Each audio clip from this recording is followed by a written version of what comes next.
Y ahora vendríamos al caso contrario. Vemos que estaríamos de noche porque está actuando la mínima intensidad luminosa, así que la resistencia LDR va a ofrecer su máximo valor de resistencia. Vemos que lo estamos midiendo aquí. Para la mínima intensidad luminosa, la resistencia de la LDR va a ser 180 kiloohmios. Pues bien, conociendo este dato ya podemos pasar a nuestro circuito divisor de tensión. Vemos que tenemos dos resistencias en serie, una de 180 kiloohmios y otra de 10 kiloohmios. Pues a ver, nuestro Vout va a estar medido en este punto. Es el voltaje que cae en la resistencia fija. Así que sabiendo esto podemos aplicar la fórmula del divisor de tensión. Aquí tenemos los cálculos, así que al final el Vout nos da 0,26 voltios. Ese es el voltaje que tenemos aquí y es precisamente el voltaje que se va a almacenar en ese pin A5. Vale, ahora, los pasos que seguimos son los mismos. Tenemos nuestra variable sensor que va a almacenar ese valor entre 0 y 1023 que devuelve la función analogRead. Vale, después, este valor lo tenemos que mapear a la escala de 0 a 255 para poder pasárselo a analogWrite.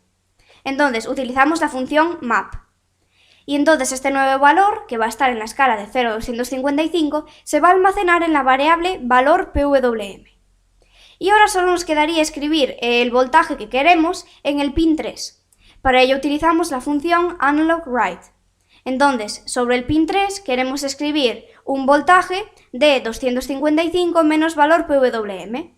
Es decir, queremos escribir un voltaje de 5 menos 0,26.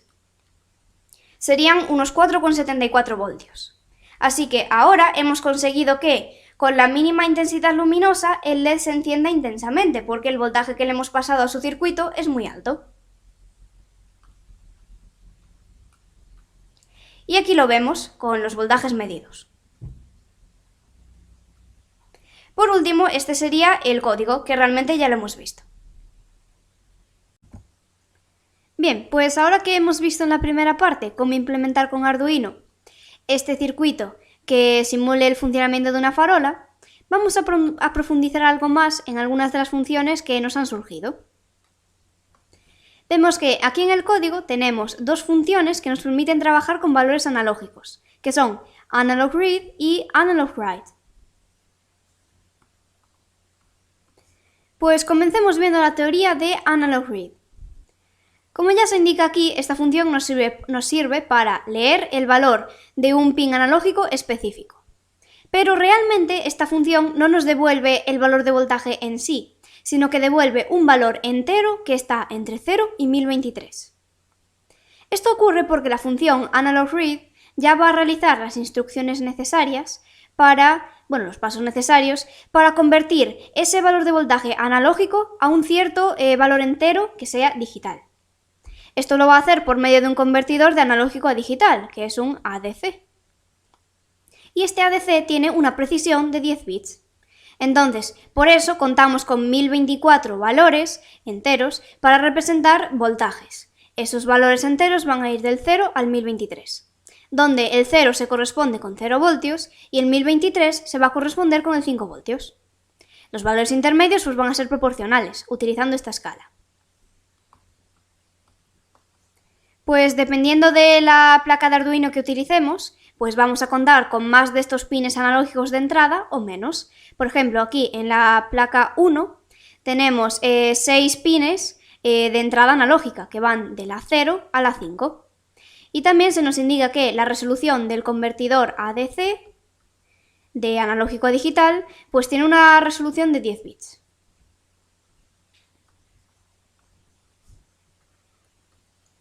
Ahora vamos a pasar a la otra función, que es analogWrite. Pues bien, si volvemos a nuestro montaje, vemos que aquí ya tendríamos un cierto voltaje, que era nuestro Vout. Ese voltaje lo vamos a leer con la función que acabamos de ver, que era analogRead. AnalogRead ya va a transformar este valor de voltaje a un cierto valor digital que va a estar entre el 0 y el 1023. Entonces, luego tendríamos que mapear este valor para pasarlo a la escala de 0 a 255, porque esa es la escala con la que trabaja el analogWrite, que es la función que vamos a ver ahora. Entonces, esta función nos sirve para escribir un cierto valor de voltaje sobre un pin, pero el pin que vamos a utilizar realmente es digital. Recordemos que habíamos utilizado este que es el pin 3. Entonces, ¿cómo podemos escribir un valor de voltaje analógico sobre un pin que es digital? Pues vamos a utilizar una técnica que se conoce como PWM, modulación de ancho de pulso. Pero hay que tener en cuenta que solo hay determinados pines digitales que aceptan esta técnica. Son aquellos que están indicados con la virgulilla. Vemos que en este caso el 3 puede implementarlo.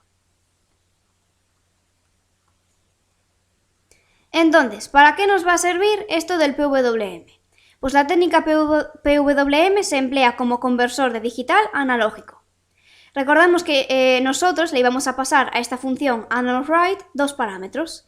El primero es el pin sobre el cual queremos escribir voltaje, en nuestro caso va a ser el 3, y luego ese número que estaba entre 0 y 255, que se corresponde con un cierto valor de voltaje.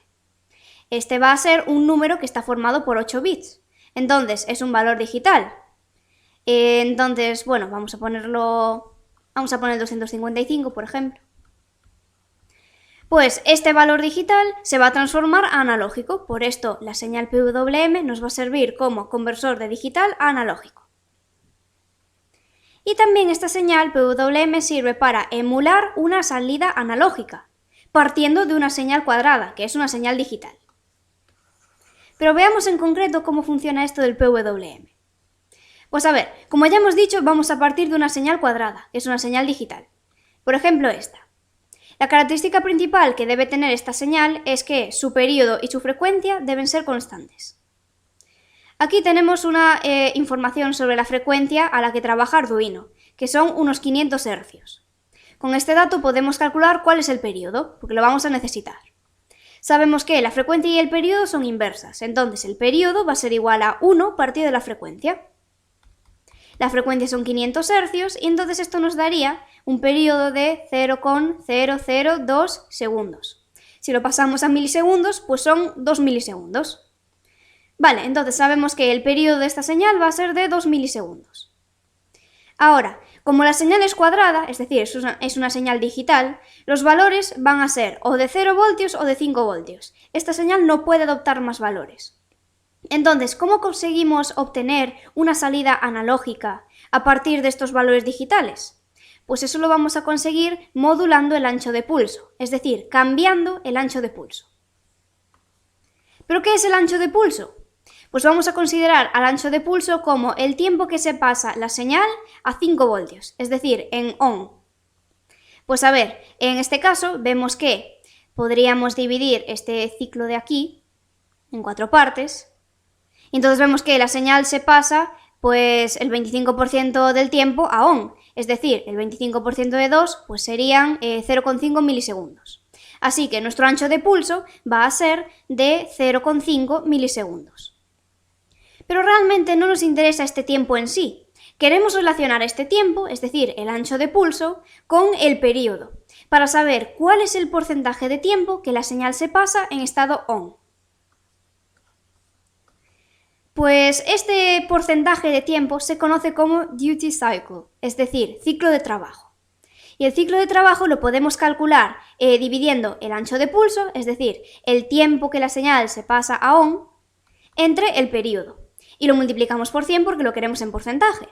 Entonces, para este caso, ¿cuál sería el ciclo de trabajo?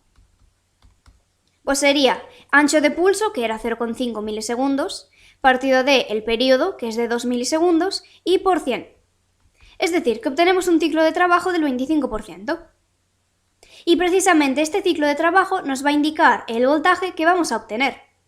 Entonces, ¿cuál va a ser nuestra salida analógica para un ciclo de trabajo del 25%? Pues va a ser un voltaje que sea el 25% de 5 voltios, es decir, 1,25 voltios. Vale. Aquí vemos el equivalente con la función analogWrite. Entonces, si a analogWrite le pasamos como parámetros 3 y 64, esto quiere decir que lo que queremos hacer es escribir sobre el pin 3 un voltaje de 1,25 voltios, porque el 64 en la escala de 0 a 255 se corresponde con un voltaje de 1,25 voltios. Entonces, con esto vamos a conseguir que el ciclo de trabajo con el que trabaje el PWM sea del 25%, porque así es como conseguimos un 25% de 5 voltios, ese 1,25 voltios, que se va a escribir sobre el pin 3. Ahora podemos seguir variando el ancho de pulso. Por ejemplo, vamos a tomar un ancho de pulso de 1 milisegundo. Recordemos que el periodo de esta señal era de 2 milisegundos. Entonces, ¿cuál es el ciclo de trabajo? Lo podemos calcular con la fórmula. El tiempo que se pasa la señal a on es 1 milisegundo. Luego, el periodo es 2, y por 100. Así que esto nos da un ciclo de trabajo del 50%. Vale, pues si tenemos un ciclo de trabajo del 50%, vamos a obtener una salida analógica que será un voltaje de 2,5 voltios, porque eso es el 50% de 5 voltios. Entonces, si a Analog Write le pasamos como parámetros 3 y 127, vamos a conseguir que el PWM trabaje con un ciclo de trabajo del 50%, porque eso es lo que le estamos indicando. Queremos escribir sobre el pin 3 un voltaje de 2,5 voltios. 127 en la escala de 0 a 255 se corresponde con este valor de voltaje.